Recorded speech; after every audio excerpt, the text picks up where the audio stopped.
I'm really excited by this interview. Today, I'm joined by ex-Premier League footballer and currently a business development manager, Clarke Carlisle. Clarke, it's so good to be with you again and feel your joyous energy after that Zoom session we had. How are you doing? I'm awesome, thank you. I'm Yeah? feeling really good, and surprisingly, not just excited about chatting to you, but I feel quite relaxed about it, Craig. Yeah. That's the energy Yeah. that you've given me. Yeah, I'm Yeah, really thanks, looking mate. forward to Do this. you think I was much taller and bigger and stronger? When you see someone Is on that why you Zoom, feel it safe? Is that shocks why you you, feel doesn't it? safe? It's like, oh, let me come down there and hug you. So, I mean, the reason I'm excited is because this podcast is about male leaders and transformation, right? Okay. The reason for this podcast is to prove to people that we can transform our behavior, we can fulfill our potential despite where we've been and what we've been through. And do you know, when I jumped on the Zoom call with you after that guy, Alistair, introduced us, Mm. I didn't actually know that you were a Premier League footballer. I didn't know that. But it was fascinating to hear your story, and I'm fascinated because not only have you played at the top level of professional football, you've been to hell and back 5 times. You tried to commit suicide, and what I see in front of me now is a man with a mission, a man with a purpose, a man with a beautiful family. I've seen the picture of your family, and I want to know how you've managed to transform so you can inspire a lot of other men out there who don't even say to the world that they feel suicidal. Mhm. And I want to go straight in. Okay. You'll have a chance to talk about your life. You'll have a chance to talk about football. I know you've had some really high moments in your career, but I want to talk about the dark side of football. You know, I've worked in professional football. I've worked most of my time in professional rugby, and I know the pressure that rugby and football players are put under, even though the public think that everything's fine and you're Yeah. living a dream. There's a lot of pressure. There's a lot of masks. Sometimes you can't even go out on the street. Talk to me about some of the struggles that you faced as a football player. Okay. Wow. Whew, where to begin with those?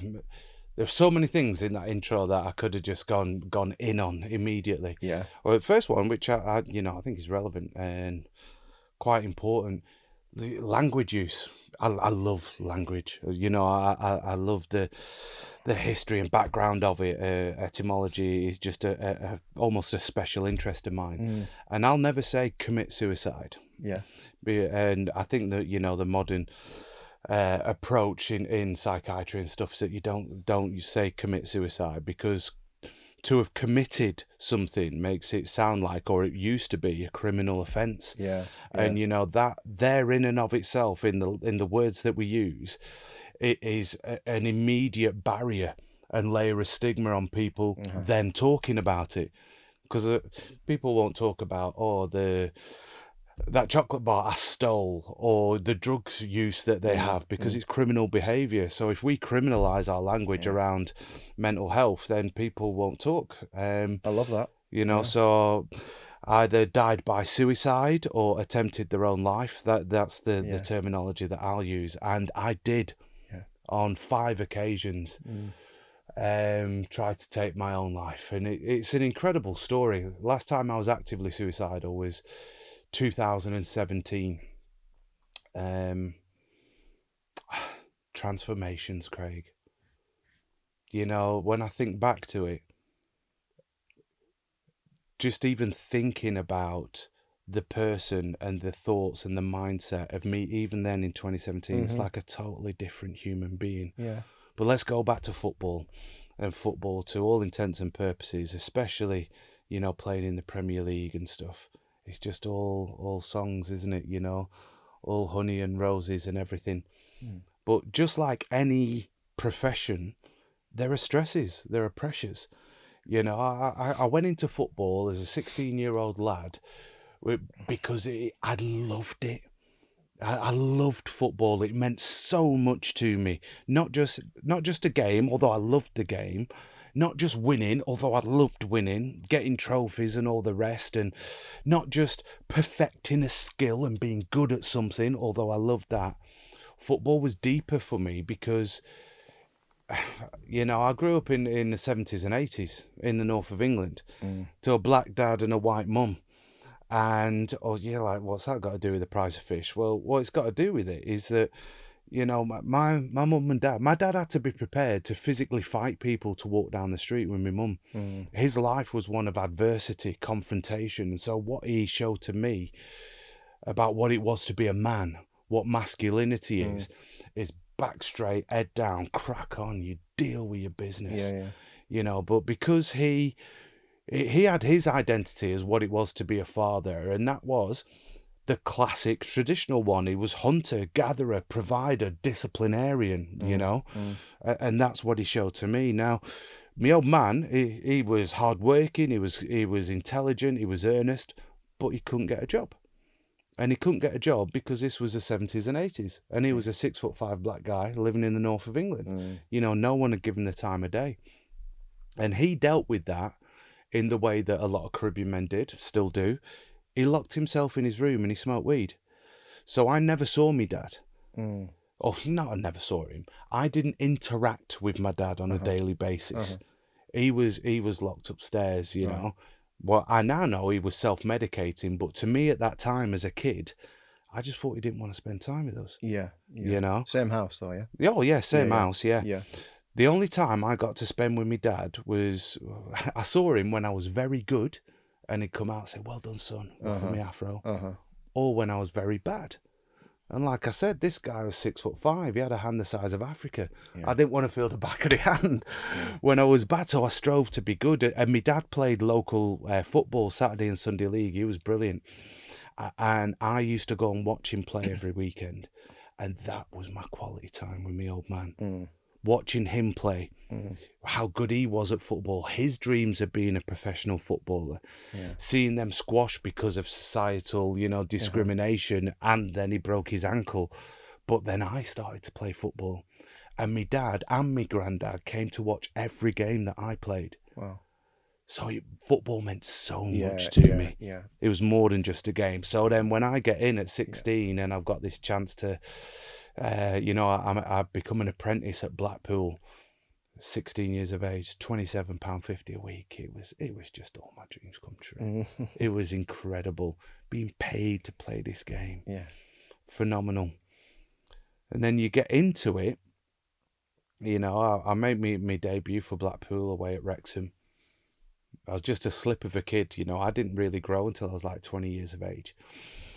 And we go away to Wrexham. It was the old racecourse ground. I'll never forget it. A wet, rainy Tuesday night, dilapidated stadium. It's grim. But I was going to become a first-team player.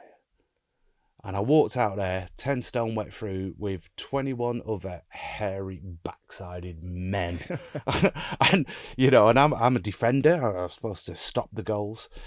And I went out there, and these guys just beat me up, Craig. For 45 minutes, they battered me. We came in 2-0 down. Both goals were my fault. I'm having a look at the gaffer, you know, just this like rabbit in the headlights. How old were you then? 17. 17. Yeah. Gaffer, what do I do? He says, "Don't worry, son. You can't be any worse in the second half." Off you pop. So I'll go out second half, and to be fair, I wasn't any worse. I was bang average and marked improvement. But we won the game 4-3. I remember afterwards, I was like, "Oh, have I just wasted this chance?" You know, we won the game, but I was shy. Have I lost this opportunity? Well, Saturday comes along, and fortunately for me, I was still in the side. My home league debut, Bloomfield Road. We're playing Carlisle United, ironically. And it's 1-1, 90th minute. We get a corner from the left-hand side. He's whipped in, flicked on at the front post. And bang! There's yours truly to score a 91st minute winner. I cannot convey to you the emotions that I felt in that moment. I went herring over to my mum, my dad, and my granddad in this. This is the first game that my mum's been to. You know, I've played since I was 11, but mum's been mum. You know, it was man time to go to football. Yeah. So I'm running over there. I'm like, yes. You know, it's like, It's like I'm paying dad and granddad back for every minute that they've invested in me, for this journey. I've shown to them, and I've done it in front of my mum. I can do this.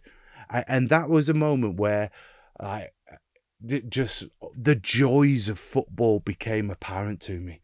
I truly fell in love with it. So even then at 17, it's just love, it's joy, it's enthusiasm, it's, it's passion. Yeah.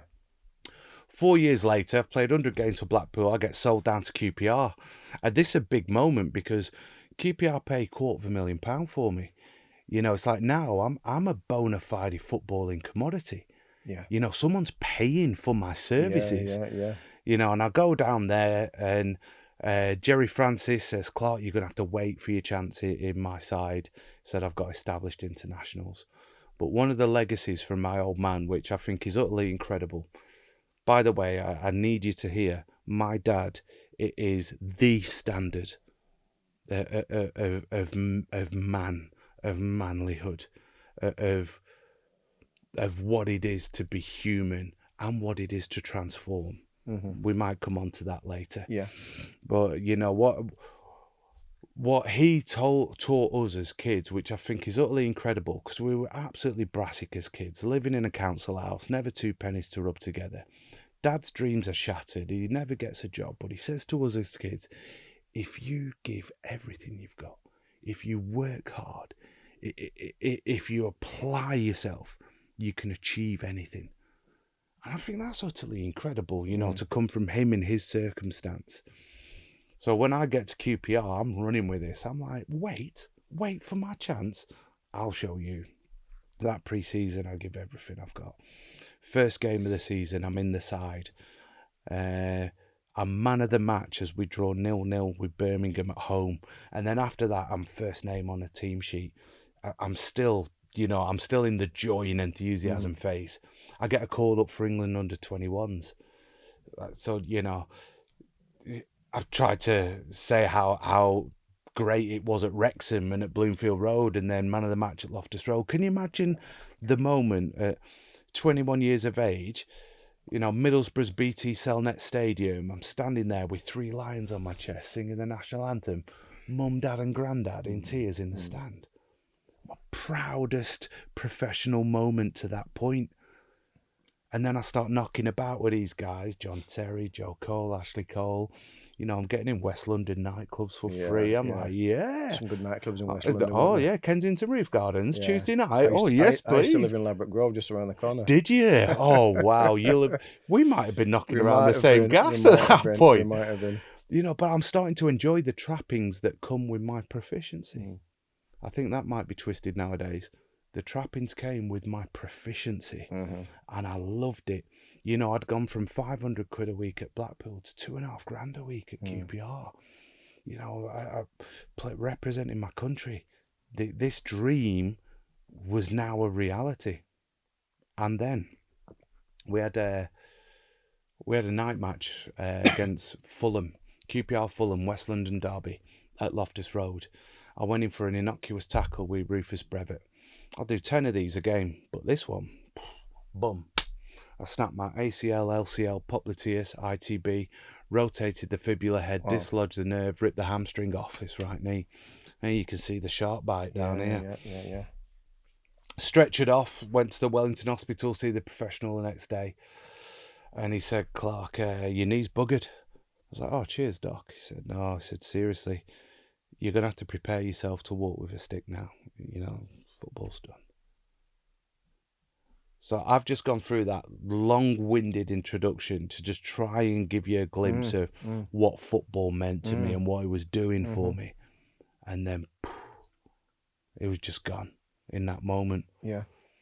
And you talk about, it's not even stresses and pressures. It was that situation of living a lifelong dream that was so layered for me. It wasn't just me.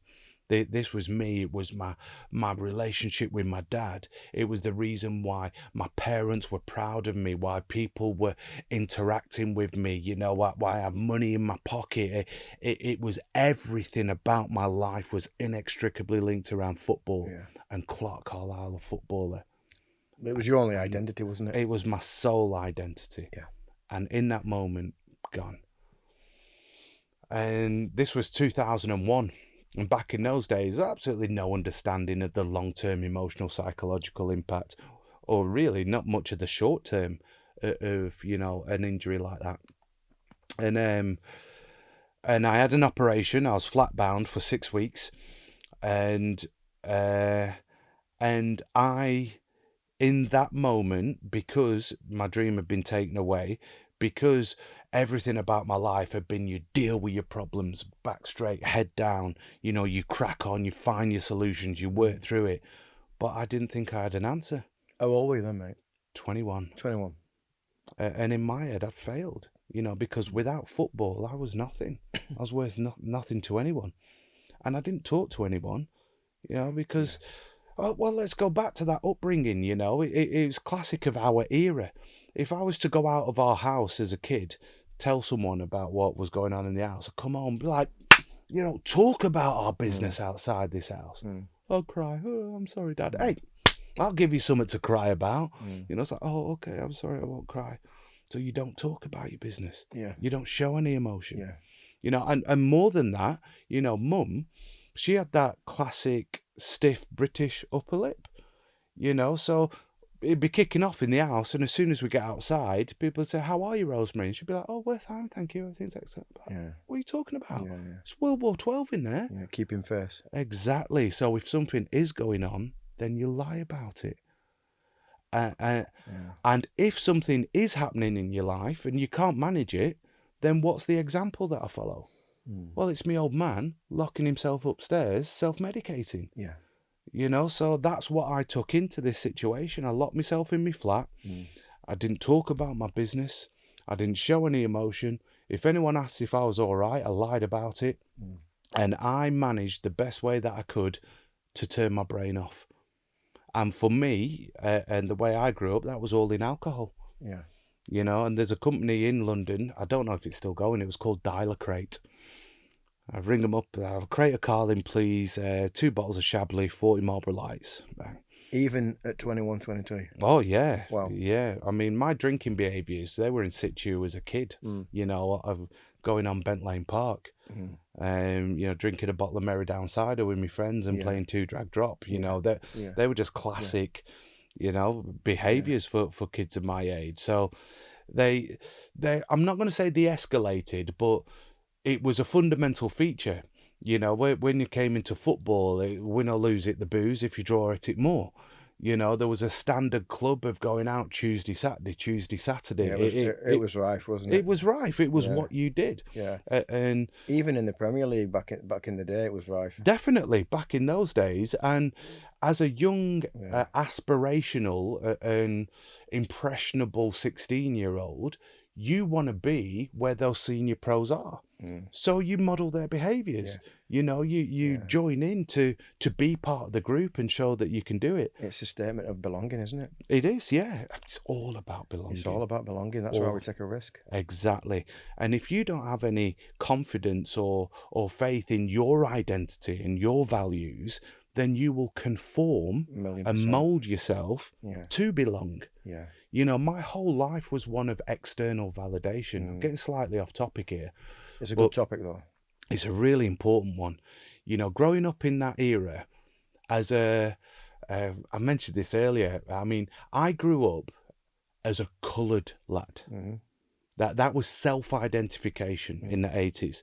And I was half-caste, and my brother and sister, older brother and sister, they had a different dad. They were quarter-caste. But then society came along and said, you can't say that. You can't say coloured. You can't say half-caste. I was like, oh, okay. Well, oh, you're mixed race.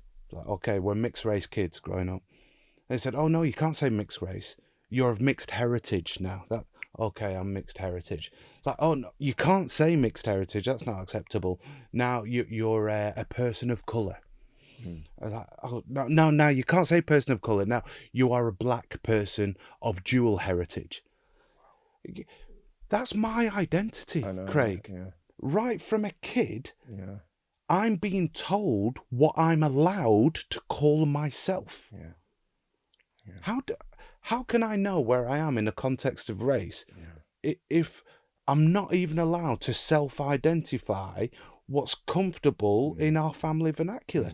But then I get outside the house and, you know, we grew up in a predominantly white neighborhood. And when I say predominantly white, I went to school of 1,000 kids. There were maybe half a dozen who were not white, you know, and in that environment, you don't make friends, you earn them because you are other.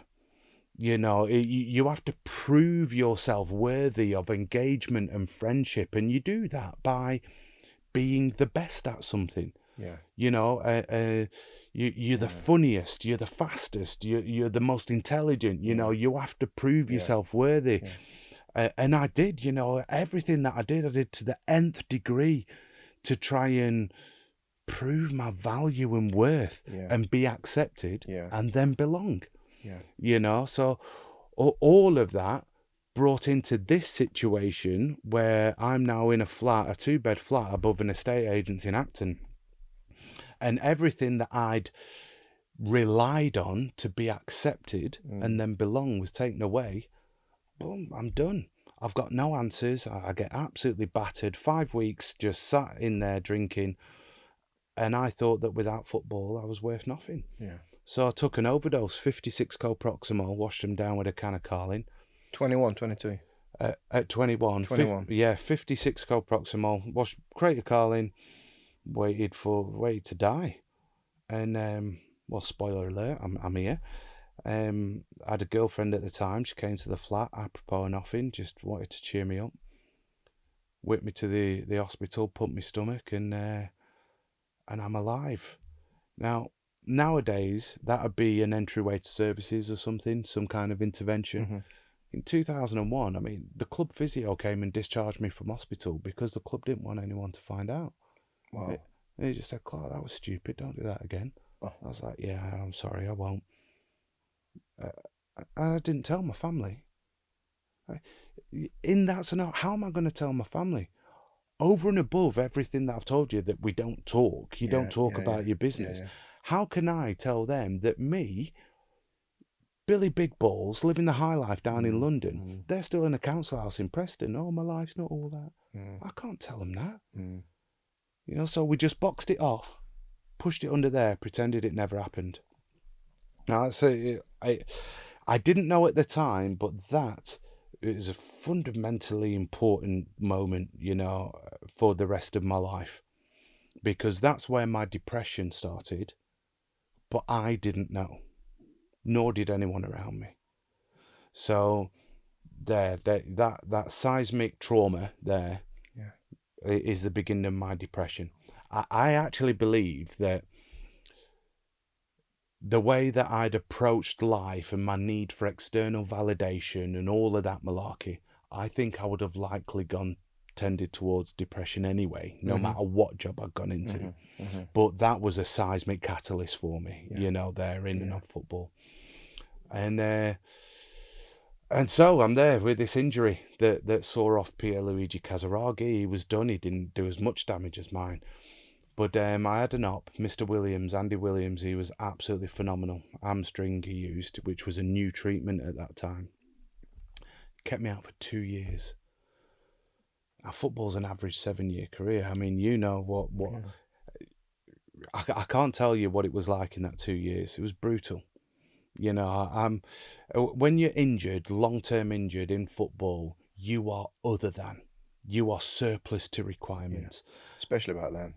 Especially back then, you know, there was no understanding of the whole self, of the human being. You were an asset, and at that point, you know, I was defunct. I was a liability. And back then in football especially, there wasn't a lot of that, was there? No, definitely not. I remember being stretchered off the pitch when I'd done my knee, and it was a big match, you know, that game. Fulham were riding high, and we wanted to challenge him, and Jerry Francis, I was on the stretcher being taken off the pitch, and Jerry Francis said to me, "You better be fucking injured."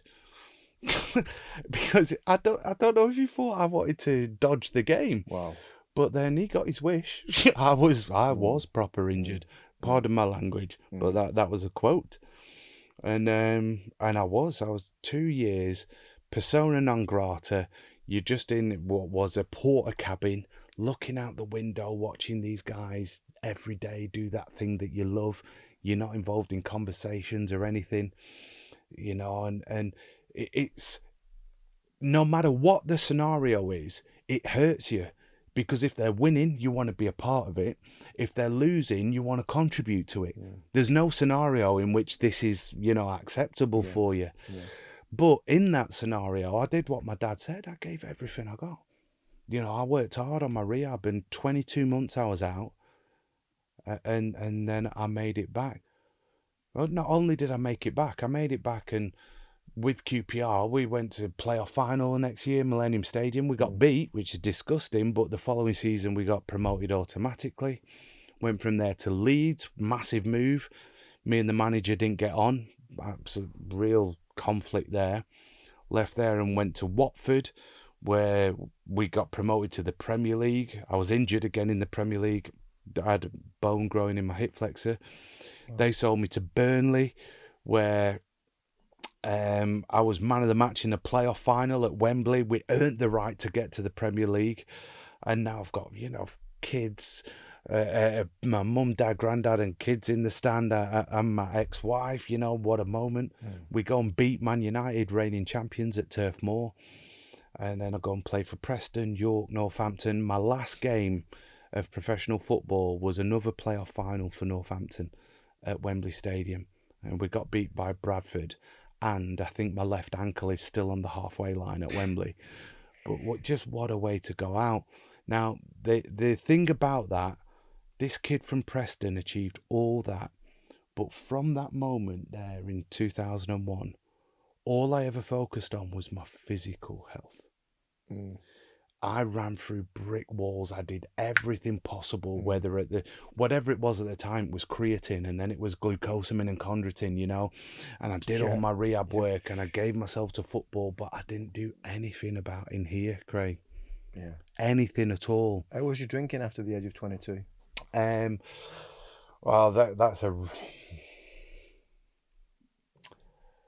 from that suicide attempt in 2001. Drink was my standard coping mechanism. And one of the things about that situation is that I was a professional athlete with nothing to be professionally athletic for 22 months. So what was an acceptable social Tuesday, Saturday behaviour very quickly developed into Monday, Tuesday, Saturday, Monday, Tuesday, Wednesday, Saturday, Monday, Tuesday, Wednesday, Thursday, until I was drinking probably 5 or 6 days a week through that period, until I was close to getting back from injury. When I was about 3 months away, I stopped drinking and I stopped smoking. And then I got back in the side, and then it all came back. And 2003, the beginning of that season, was it the beginning? No, it was the end of that season where we got beat by Cardiff in the playoff final. It came back with a vengeance. You know, that failure, I lost that entire summer to alcohol. Entire summer. Can't remember a sober day.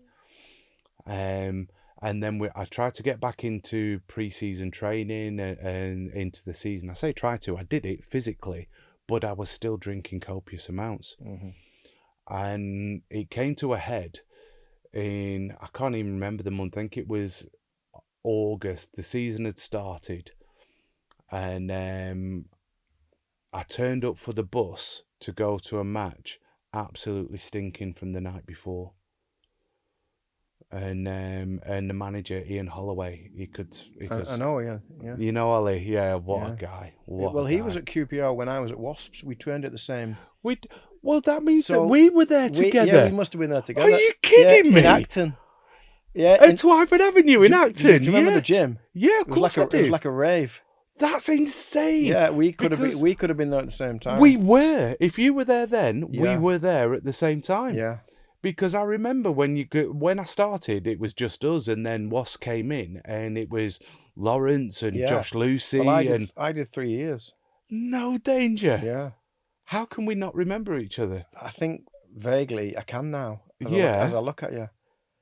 Do you know what I remember about that? Because Ross came to train with us at Twyford Avenue, and we only used to turn up at 10, start training at Yeah. 10:30 or 11. We were sometimes in at 6:30. Yeah, you were. We used to think that you guys were scared of coming in the gym. We were, because we'd rock up. I'd rock up at 10, and I'd go into the what do you call it, refectory, Yeah. to get me bowl of Cocoa Pops. And then I'd have, like all the rugby guys, Yeah, Josh we Lucy and wouldn't them. beat him Cocoa Pops, Damn mate. right, they were there with steak, Yeah, salmon, mash. yeah. I'm like, it's 10 Yeah. o'clock in the morning. Yeah. What are you doing for Yeah. breakfast? At breakfast, we had breakfast at 6:30, son.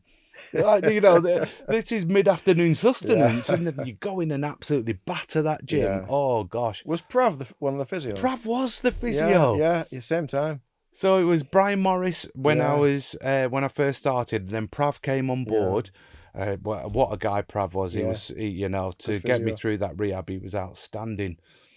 I Yeah. can't believe this. And Sean Edwards. Sean, yeah. Yeah, Sean was one of your head coaches, wasn't he? Yeah. That's It's insane. insane, isn't it? Yeah. So this was all happening in that period. Yeah. You would have been there the day that I turned up for the coach, absolutely stinking. Wow. And Ollie, I can't believe that. That's just giving me goosebumps. And Ollie said, that, what on earth are you doing? He said, go home, come back tomorrow, train with the kids. And rather than come back and train with the kids, because my identity had been crushed in that moment, I ran away from that emotion, that guilt, that shame, that embarrassment, that fear, and I got battered again that night. And I remember the next day, I was sitting in the pub in Chiswick watching Gillette Soccer Saturday, watching the result of the team come in and go, yeah, they've won. Yeah, they've gone one up. And I was like, my God, what are you doing, Clarke? You're supposed to be out there, And I rang Ollie. I said, Ollie, I don't know what to do. I said, I know that I shouldn't be drinking, but I just can't say no. And he was so magnanimous. He said, well, son, I don't know the answer. He said, but I can find a man who does. And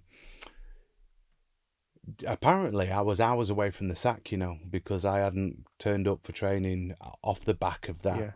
Yeah. And then Ollie got in touch with Tony Adams and Peter Kay at Sporting Chance, and I went into Sporting Chance clinic for rehab 28 days. Fantastic. Prav would come over and do sessions with me, and I was getting all the counselling and rehab. Came out of there, fantastic. Don't drink anymore. I'm sober. I'm sober for at least 2 years from that point.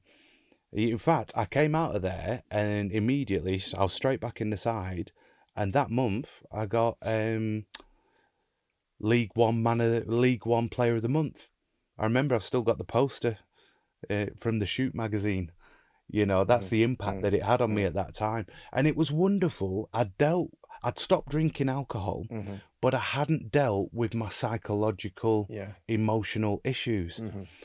We'd focused on the consequence of my adverse mental health, or the behaviour, as opposed to the actual, guts. So you came out with a shitload of willpower, but you hadn't corrected the patterns. Nothing whatsoever. Yeah. Well, I hadn't done anything to understand why. Yeah.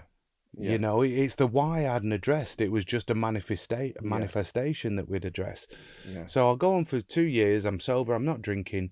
But because I'm not drinking and I hadn't learned any new coping strategies, it just exploded. I exploded in other ways. I'd be going to a casino, locking myself in there. I'd be playing computer games. So you were still numbing. That's definitely still. It was emotional avoidance. Yeah. Masking and avoidance. Yeah. Running away from all those things. And do you know what? It's more than just those things as well, because like computer games was something I would stay at home for 3 days playing Championship Manager, trying to take virtual Clarkey to the Premier League when I actually play football. Where's the logic in that? Yeah. But more than that when I was in a deep depressive episode, it's so hard to articulate this to someone who hasn't been through it, but I mean, I had hypersomnia. I could sleep for 30, 40 hours straight, you know, and I don't mean pottering around the house in my dressing gown. I mean in my pit, Wow. you know, pissing in a bottle at the side of the bed if Yeah. I had to, you know, if I did come to. Yeah. But in those times, I could not open my eyes to even engage with my family, Craig. Yeah. And I'm not, it's not, I couldn't be asked. I physically couldn't. Yeah. I remember times, and this is one of the scariest things, and I only remembered it on reflection through therapy. I remember it's as though my brain would shut down, right? Do you remember the Windows thing? Do. It's like my brain would shut down, and that's it, I'm gone. And I remember once waking up on the A40 in the middle of the afternoon, cars going, beeping, and I, sober, my head had just shut down, and I'd fallen asleep in my car in the A40. Wow. You know, that it's almost like a cognitive break that I have, and in that time, it's just so hard to describe and explain.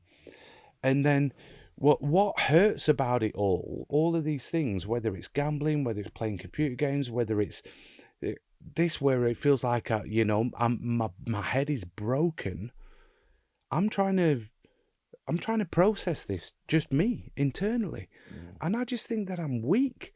I'm like, what is wrong with you, Clarke? All of these things, all of these actions, they don't fit with who I think I am, with who I want to be.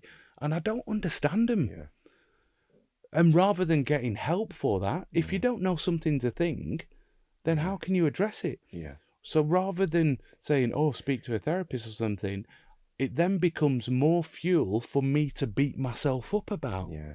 So you've internalized your suffering over and over again, and that's led to another ending your life attempt, right? Well, yeah. Apparently, when I was at Leeds, I tried to take my own life. Right. I can't remember it. Well, I've only been told this by my brother and my ex-wife because they intervened at the time. I still cannot remember it. How was that? How did you try? Apparently, it was an overdose when I was in overdose. when I was in an apartment in Harrogate, and I don't remember it, and it was obviously just brushed over. Because the crunch moments came, well, first of all, in 2010, that my life should have changed then, because my ex-wife, she'd just given birth to our second child, my third, there'll be more to come, keep up.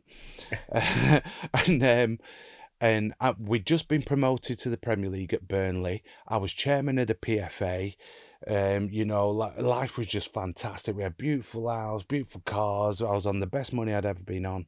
I'm coming home from training, my ex-wife's crying, and I, in that mentality that I had at the time, I was like, what more do you want from me? What more can I do? I'm doing this for work. I'm doing this for the PFA. I was studying for a degree. I'm doing this for my degree, and doing that, the other, and doing this for you, this for the kids. What more can I give you? And I would then use that, because I was back drinking at this point. I'd use that as motivation for me to go on a bender. Yeah. Because it's like, it's a bit of me time. Yeah. It was me time, but it wasn't constructive or productive. Usually came home with more problems than when I went out. It must have been hard to try and connect with her emotions when you can't even feel some of your own. I couldn't. I was emotionally illiterate. And then you just become anxious, don't you? Because anxiety covers up all the other emotions. Frustrated, angry, incompetent. Yeah. All of these things. Rather than even trying to engage with and understand my ex-wife at that point, I made it all about me. Mm. It was all about my inadequacies because I'm the one who's supposed to make her happy and provide and stuff. So it all became a failing and you were on providing materially, me. but you weren't Exactly. providing emotionally, were you? Well, that's one of the life transformations. Yeah. You know, but for me, historically, especially having a child at a young age, you know, I was father to Francesca when I was 18 years old. Beautiful product of a misspent youth. But one of the legacies of my upbringing and the way I grew up, and then I left her mother, was I thought that me providing for her financially was me fulfilling my duties as a father, because you know, she'll not want for anything. Yeah. She'll have a better upbringing than I had. Blah blah blah blah blah. You know, you come to this stage in life where I understand that provision is about time and attention. Yeah. It's not in things. Yeah. You know, it's in, and it's not even just in you know, having a phone conversation. It's in hearing your children, you know, really actively listening and hearing them and identifying their emotional needs. So, but that's now. I had none of that for my ex-wife at that moment in time, you know, and I really feel for her in that, because even then, even in that moment where she said, I've got postnatal depression, read up about it. I read up about it. I'm like, oh, that's me. Oh. Ring the club doc at Burnley. Doc, I think I've got postnatal depression, but I've not had a baby. You know, it should have been an epiphany moment, not just for me, but also for her. Yeah. But because of the space that I was in at the time, I made it all about me again. Yeah. You know, so I got my diagnosis. I got my pill, fluoxetine, which I didn't take. Yeah. Why? Because I'm a man, Premier League footballer. I don't need happy pills. You tie that in with the fear around drugs. If you know, if I get caught taking anything that's on the banned list, I get a 2-year ban immediately. I've already lost like 3 years by this point to injury. I don't want another 2-year ban, so I don't take them. I've just got this label of depression and I'm doing nothing about it. So when it comes to retire in 2013, one of the biggest life transitions you can ever have at any age. I'm 33 years of age, but in here I'm an old man. I'm finished. You know, I was veteran journeyman from 28 years of age. In all the press, in all the socials, blah, blah, blah, the old man Clarke Carlisle. I've still got this identity that's inextricably linked to football. And even though I prepared for a career afterwards, I got a degree in broadcasting. I had a commentary job lined up with ITV, which I went straight into. I'm commentating on European Champions League football. We go to World Cup in Brazil, commentating on a World Cup final at the Maracanã. It's incredible. Yet in here... Yeah, your identity's still wrapped up, isn't it? I am absolutely done. There's a chasm. You're still trying to be a pro footballer, really. Yes. And that's compounded, you know, because I'd walk around, I vividly remember a guy in York saying, oh, hey, didn't you used to be Clarke Carlisle? I'm like, no, I still am. I just don't play football anymore. So all of this internal stuff is going on. I've got no objectivity. And in my head at that time, you know, you don't talk to anyone as much as yourself as you do in any given day, and that internal narrative is so powerful. If you don't get any objectivity on it, and in my mind at that time, I was an abject failure. I was a waste of space. You didn't like yourself. Nah, kids were embarrassed of me. Parents were ashamed. I was stealing oxygen from another person who deserved it. And the answer. You know, people often ask this question. It wasn't an escape. The logical solution that best served everyone in my life was that I am not here. I'm better off not here. Everyone is better off if I'm not here, because I'm a failure. And one of the legacies from this attempt in 2001, it wasn't that, you know, I tried to take my own life. It was that I'd failed. So I'd factoring into this thinking, well, you better not fail again. You better do this properly. And so I put myself in front of a lorry on the A64, so, 60 mile an hour. Because in my mind, I wanted it to be comprehensive. And again, it's just the egocentric aspect of it all. I didn't think about the lorry driver. In my head, this was just a mechanical killing machine. Yeah. There's a guy there whose life's totally transformed from that moment. Didn't even think about it. First responders, civilians who happen on the scene. Oh, gosh. So, last year, for 7 months, I'm working for Amazon. I'm in between jobs. We're making a working transition as a family, and I will do what needs to be done to provide for my family. I'm like, right, I can drive a van, go and work for Amazon. Is this after the third suicide attempt? Oh, this is way after. This is just last year. Sorry, yeah. This is just last year, yeah. I'm it won't surprise you to hear I wanted to be the best delivery driver they've had, so I'm hitting targets. By 2 weeks in, I'm actually doing ride-alongs to train other drivers. 4 weeks in, I'm lead driver. Excellent. I'm out on the A19, and there's on the other side there's a road traffic incident, and I see driving past, there's a guy led on the floor, covered in claret. There's someone, a civilian, performing CPR. There's someone walking away with their head in their hands. There's traffic all backed up. There's the blue lights trying to get through. And for the first time in my life, Craig, like, I've done so much therapy from 2017. I've talked it through. Yeah. For the first time in my life, I saw it. Yeah. And oh God, it punched me in the stomach. And I think for one of the first times in my life, I saw it not from my point of view. That action that I thought was a solution and blah, blah, blah, and it is one of the most horrendous consequences of depression and adverse mental health, that the number of lives that are impacted in that moment. I had to pull I immediately, I burst into tears, and I cried all the way to my first drop. I could feel it now. And when I got there, I called the boss at the depot. I was like, I've just seen this. I've got to tell you, I've got to take a moment. I just want to let you know I'm okay. I'll get me thing done. But, oh, shizzle. I felt so much guilt in that moment.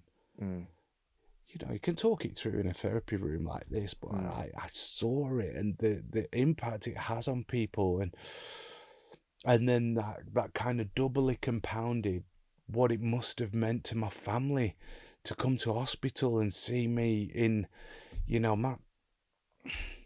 I was airlifted to hospital, 2 days of operations stitched me together. Big bits of metal and glass sticking out my head. You can see the scars.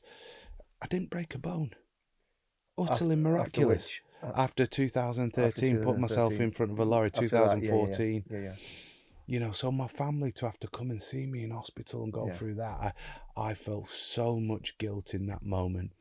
And now, even today, when people say, oh, would you change things, and blah, blah, blah. And I'd had a narrative historically that, do you know what? Everything happened to bring me to this place, so it's all worked out. Yeah, that's all good for me. I would change so many things about the course of my life, Craig, for the impact that they've had on others. Oh, gosh. Can I ask you a question that will be powerful for viewers to hear, especially men? Can you speak about the consequences for men of internalizing their own suffering and not speaking up? Well, therein lies, I think, that the step away from the ultimate consequence. I am so... It's a step away, isn't it? It's just one step away. I'm so blessed that I was unsuccessful in my suicide attempts, but when you internalize these emotions, it's like the bin bag. Put it in the bin bag. Yeah, I'll empty it tomorrow. I'll put that in. I'll empty it tomorrow. Put that in. I'll empty it tomorrow. Yeah. And you put a packet of quavers in, and the bag explodes. You know, it's not because of the packet of quavers. It's for everything that you've crammed in there. Yeah. And once that bag explodes, I've got no control over the contents. Yeah, it's like a silent volcano. Exactly. And when it explodes, you know, that crisp packet is now covered in yesterday's spaghetti bolognese, and it's got 2 days old kitchen roll stuck to it. Yeah, and then sorries don't mean a fucking They jack don't shit. mean anything at all. Anything at all. And when it explodes, we have no way of controlling what or where that looks like. And you know, like I said, I was emotionally illiterate because all of those actions, gambling, you know, the drinking, the sleeping, the computer games, they were all emotional avoidance mechanisms. It was my body saying, oh, don't want to deal with that now, run away, suppress it, avoid, distract. And you push these things down. So when it came to 2017, that's the last time that I was emotionally, suicidally active. But I was, you know, someone performed an intervention, and then I went into psychiatric care. That's when my life changed. So because that was my next question. When was the turning point? Was it. Where you felt your pain and started talking about it? That was it. So we'll come to that from this. The suppression of those emotions, bang, bang, bang, bang.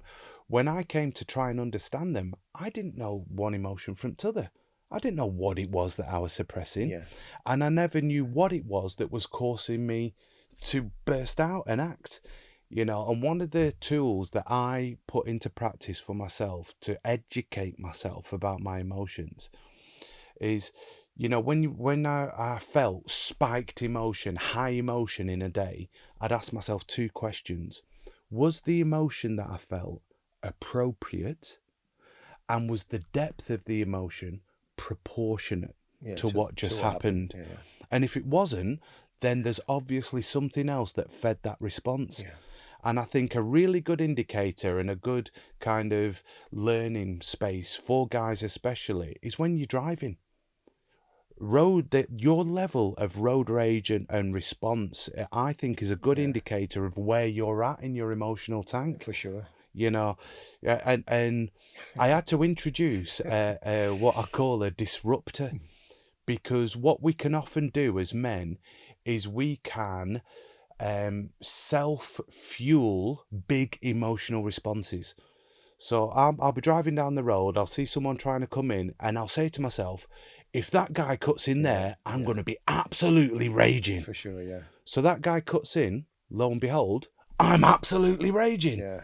Whereas I had to introduce a disruptor to that self-talk. So I'll be like, if that guy cuts in there, I'll be absolutely raging. Or, I'd say that to myself, and then I'd offer myself an alternative. Nice, I love that. So, next time I'm driving, if that guy cuts in there, I'll be absolutely raging. Or, I'll be mildly inconvenienced. Yeah. It made me laugh at first, and then he cut in. I was mildly inconvenienced, and I didn't explode. Yeah. And then I used to apply that to so many aspects of my self-talk. Rather than being absolute and definitive, offer yourself an alternative that's more reasonable. That's contrary, that gives you a spectrum of outcomes rather than things being predetermined. But understanding the emotions that you feel, I think, is so important. Because if you do fly off the handle, if I knock that water over there, and I'm annoyed, that's an appropriate response, emotion to feel, annoyance on that anger scale. If I knock that water over there and I'm like, oh my God, Clarke, that's why you're a failure in life. That's why your wife hates you. Blah, blah. Now that's not proportionate to what just happened. No, it's emotional hijack. Exactly. And there's a belief underneath it. Exactly. And so having that level of awareness, I then know something else is feeding it. So now where do I go to explore that? Yeah. where do I go? Who do I have in my world to explore Yeah. the emotions that that are building Yeah. within me? Yeah. And the turning point for me, to come back to what you said, was that moment in 2017. I was wandering around Liverpool looking for a responsible way to die, which was the warped perspective again. I was found by two Scouse angels, but this time, rather than private help, I was taken to an NHS psychiatric hospital, and it changed my life. Mm. I was in there in Blackburn for 5 weeks, and was it 6 weeks? I was introduced to something new: cognitive analytical therapy. Mm-hmm. Now, CAT worked for me. If you've got a logical mind, one that needs processes, that runs in cycles, CAT is brilliant. It mind maps. Yeah. It puts your thought cycles out there. Uh-huh. And it was amazing for me to see that, because my thought cycles were so ingrained in me, that when situation A happened, I immediately believed that Z was the outcome. Inevitable, non-negotiable. And because of that, because if situation A happened and Z was a negative outcome, I'm preempting that negative outcome. I'm already going off on a bender at something that hasn't happened, because I assume it's going to happen. Yeah. When there are 5, 10, 15 different junctures where I can influence or change that outcome. Yeah. And it was amazing. It was also really insightful for me to see that childhood and football had put me in this space where everything is success or failure, good or bad, Win or lose. Win or lose, good or evil, Yeah. because of the faith in the upbringing. So for something to be okay, anathema to me. For something to be good enough, unacceptable for me.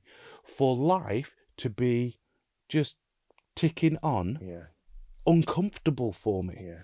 And if life was ticking on and I didn't see a way for me to win, then I would contrive a loss or a failure so that I could then redeem myself. Yeah. And now, that's self-sabotage. Yeah. So CAT I was introduced to in psych hospital, absolutely transformational for me, because in my mind at that time, I thought I'd tried everything. Yeah. I'm guessing it was the therapist as well. The therapists, I've had 4 different ones. Yeah. And people need to approach the therapists the same way they do their dating. Yeah, for sure. It's not that this therapist sums up all therapy. You need a connection, don't you? You have to have a connection. That therapeutic relationship forms 60% of your therapeutic outcomes. Yeah. So if that person doesn't work, go and try another one, until you find the one that connects. Yeah. If you don't find one in that modality, by that I mean like CBT, if cognitive behavioral therapy isn't working for you, try a different modality. Yeah. Try trauma-informed, try CAT. There will be something that works for you. That was the basis of my transformation, because I was given hope that there's something else. Yeah. And that was really important for me, because my diagnosis was recurrent complex depressive disorder. And my head had anchored into the recurrent, because I thought, well, if it's going to come back again, then what's the point? All my efforts are futile. Well, I sit here today, Craig, 8 years from that last time I was actively suicidal, and I am the most well that I have ever been in my life. And in being well, I'm the most capable, I'm the most confident, I'm the most competent.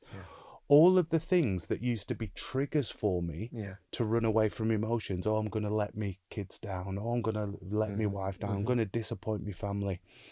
In being well, I am now the best father, the best husband, the best, most diligent worker, the most reliable friend that I've ever been. Beautiful. But it wasn't by focusing on them. Yeah.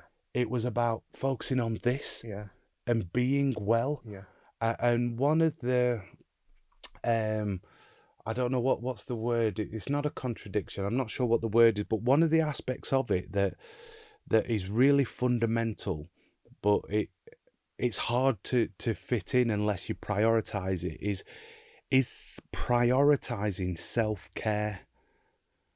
You know, sometimes we get to a point where, whether it's therapy or whether it's the activity, whatever your me time is that refills your cup, because we are such busy people and life demands of us in so many areas, we can very easily say, I've not got time for that. I can't do that today. I can't do that today.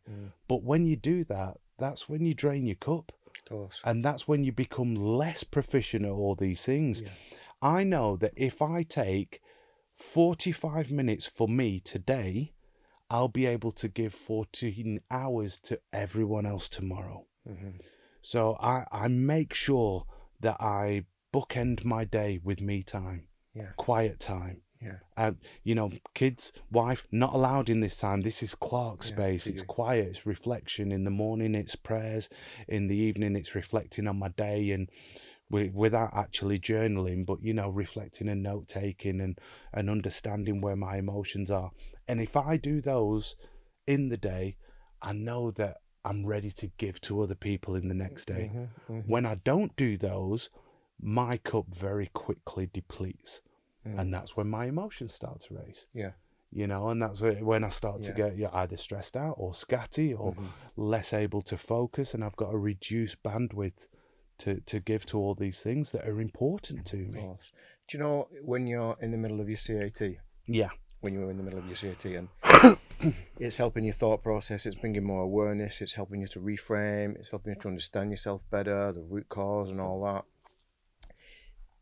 Did you also grieve? Oh, well, that's a great question. I don't think I properly grieved until after my first year of therapy. The first year of therapy is like really focusing on core emotional capability and my thinking patterns and structures. And then as you start to apply them, I mean, I was at change or die. So I was applying these new learnings to the most catastrophic scenario. And then oftentimes people can stop when that's done. It's like, oh, I'm not going to kill myself anymore, so I'm finished. Well, actually, the transformation comes in lifting the layers of your life that you apply these learnings to. You know, so it's only when I start to understand how I'm interacting with my children, how am I emotionally, physically responding to my work life, and well, what's that anchored in? You know, what's that based in? Blah blah blah blah blah. And that's when I get to that insight. Well, do you know what, Clarke? Football was so meaningful to you. When did you actually take the time to acknowledge it, to thank it, to say goodbye to it? I never did. Of course. And because I never did, for 5-6 years, I was bitter, resentful. I couldn't watch football. You know, I couldn't go to matches. If I did, it would put me in this real angst state. And it's probably been the past 2 years that I've been able to engage again.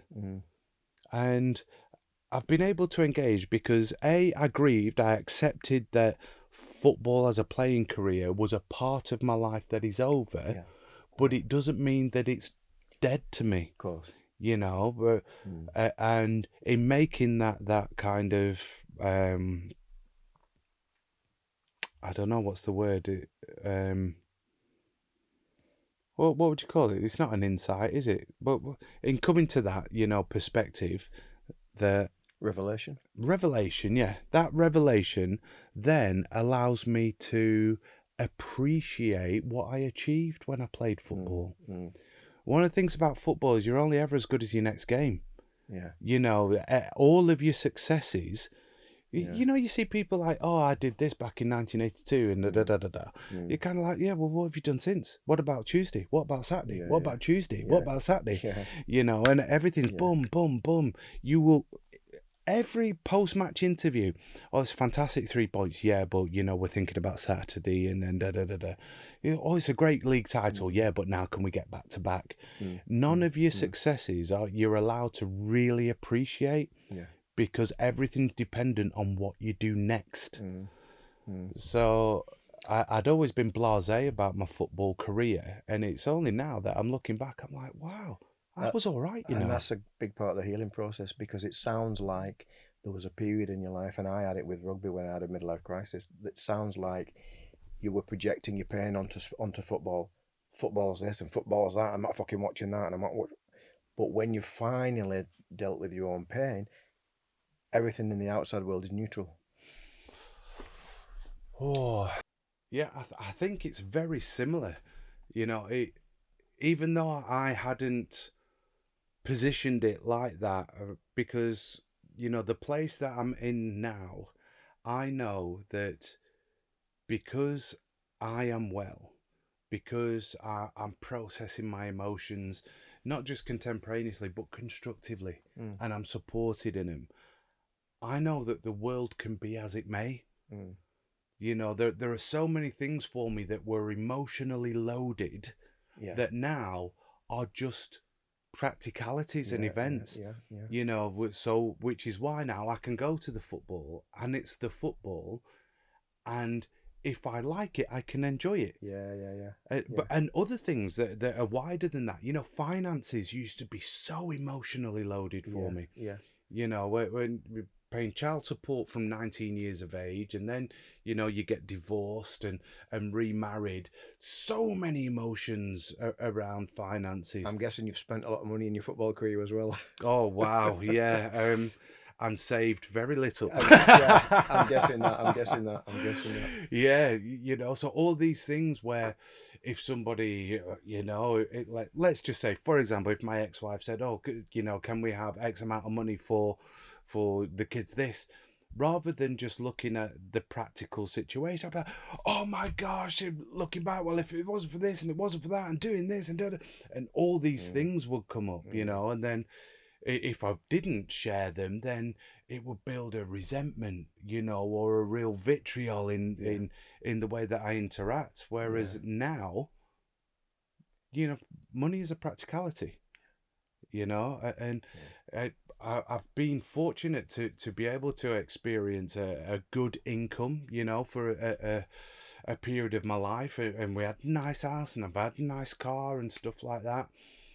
But now, I'm father to 5 children, with 2 children with my wife, 2 my ex-wife, and my eldest, who got married last week, which is wonderful. 1 down, 4 to go. It's not the things, Craig. It's not the things. We can live in a 5-bed house or in a little flat.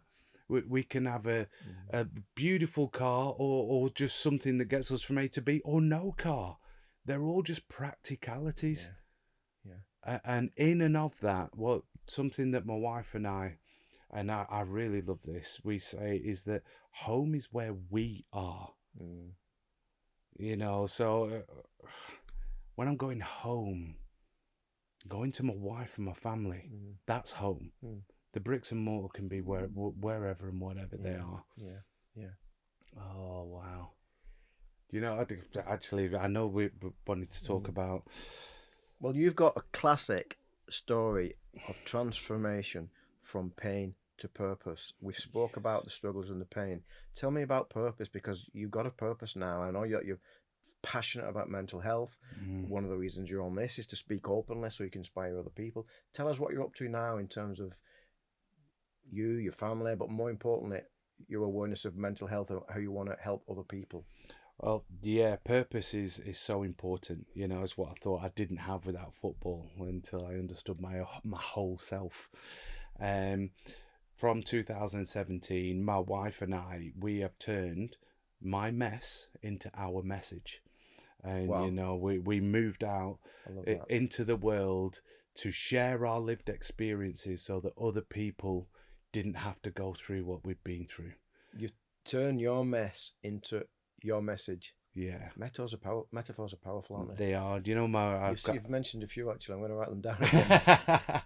I've got to. Well, make sure you credit Rosemary Carlisle, my mum, for that one. You know, she said it to me in psychiatric hospital, and it was a faith-based belief. She said, God will help you turn your mess into your message, son. And we have done. So what's the message now? Well, for the first, 6-7 years, it was Carrie and I, encouraging people. It's not just about talking; it's knowing who to talk to and when.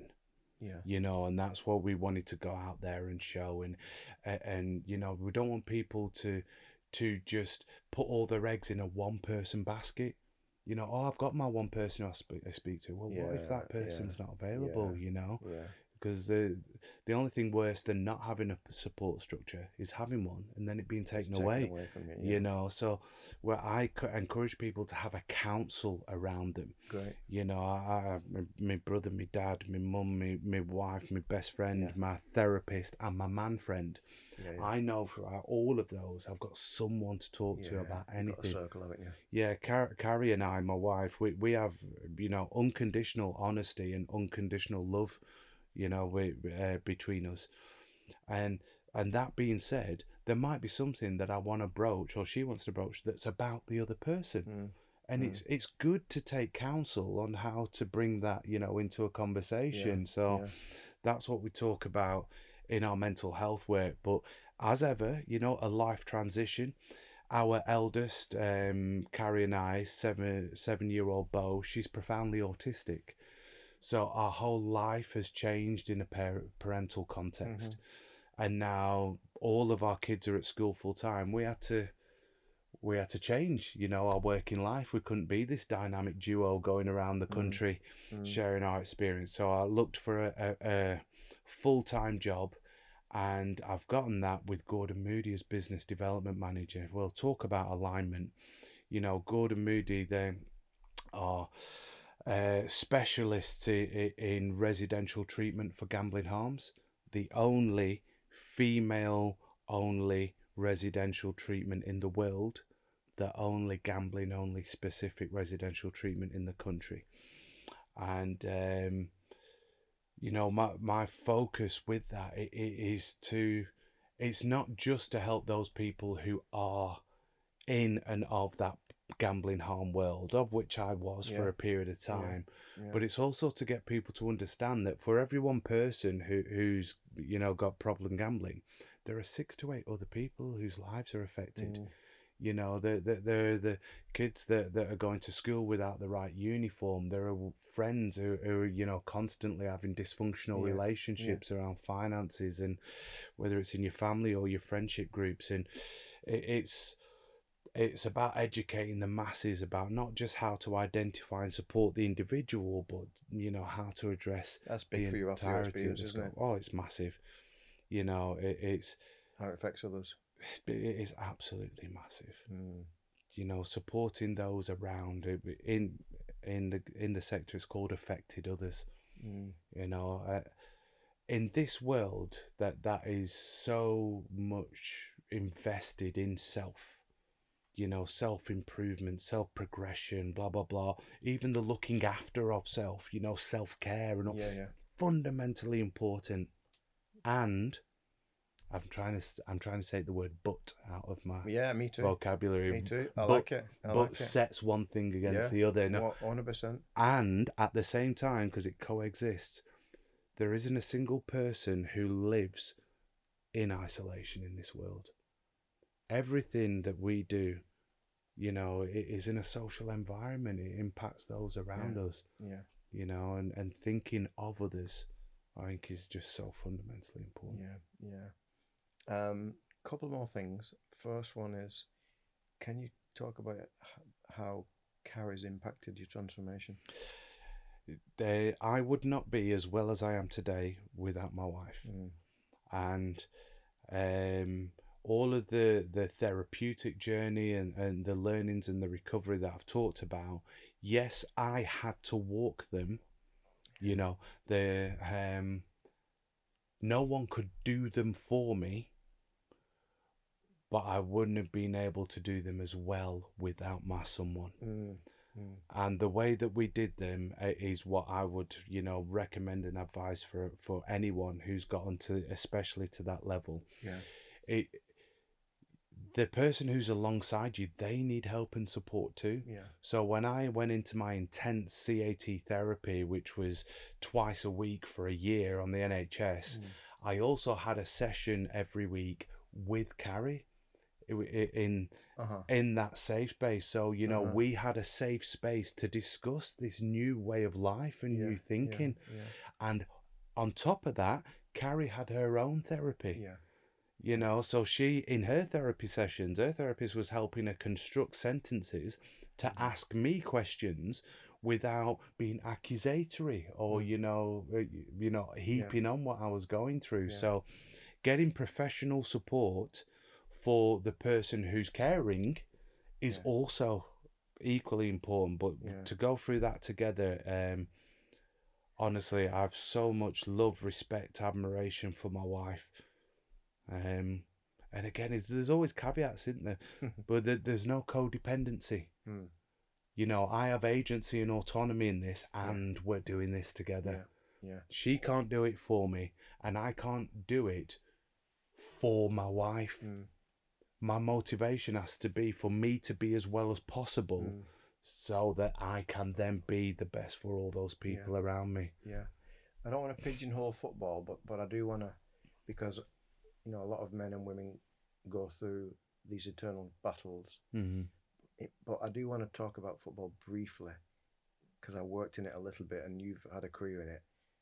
Mate, how many footballs experience what you experienced? A lot, right? Yeah, the numbers are big. And it's understandable, though. I mean, it's understandable from all elite sports. It's a very alpha environment. And what a lot of people don't talk about is high performance is driven by trauma. Oh, the motivation is usually to get away from something or someone, isn't it? For sure. To not replicate, or my dad did this, my mum did that, or my circumstances were this. But then you've got to unpack it when you finish. Definitely. Yeah.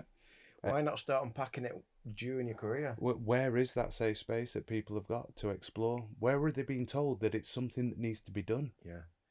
Well, at least the sport has got people like you talking about it openly now, which is moving in the right direction. The people are being far more vocal about what's going on with their mental health, which is excellent.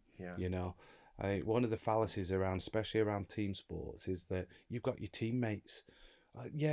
These are co-warriors, but don't get it twisted. There's only 11 of us who can start on a Saturday, or 13 in league, 15 union, and these 39 other guys are my first competitors.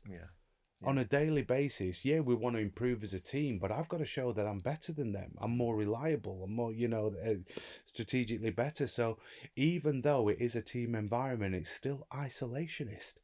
And in there, you don't want to share any perceived weakness. Of course. So the support and the structures, they have to come from without the club and the team environment, but interact within. Final question. Go. We're going to do a part 2 because there's so much to talk about now. I could talk to you for days. There's so much to talk about. We're going to have to do a part 2 because your story and where you are now is inspirational. If your life is a blockbuster movie and the audience are on the edge of the seat right now watching it, and they're rooting for you in terms of the next phase of your life, what are they telling you to do with the next phase of your life? What are they saying to you? What are they encouraging you on? What are the audience encouraging me to do with the next phase of my life? They're like saying, come on, Clarke, go and get it. Well, it's a bit grandiose, but my dream, and I think if someone was watching, they'd say, well, go and change how that industry works then. Go and lead and instigate that holistic human support in that elite gladiatorial industry. Beautiful. Makes 2 of us. Let's do this. Well, thank you, brother. Really appreciate that. Yeah, I hope you've enjoyed this riveting interview. And Clarke, is there anywhere that people can find you if they want to find out about you or they want to research more about you and what you're about and your goals and the work that you're doing in mental health? Yeah, definitely. The work in mental health that I do with my wife, go to clarkeandcarrie.com, CARRIE. Um, Hit me up on LinkedIn. I'm on there. It's the only socials that I use, really.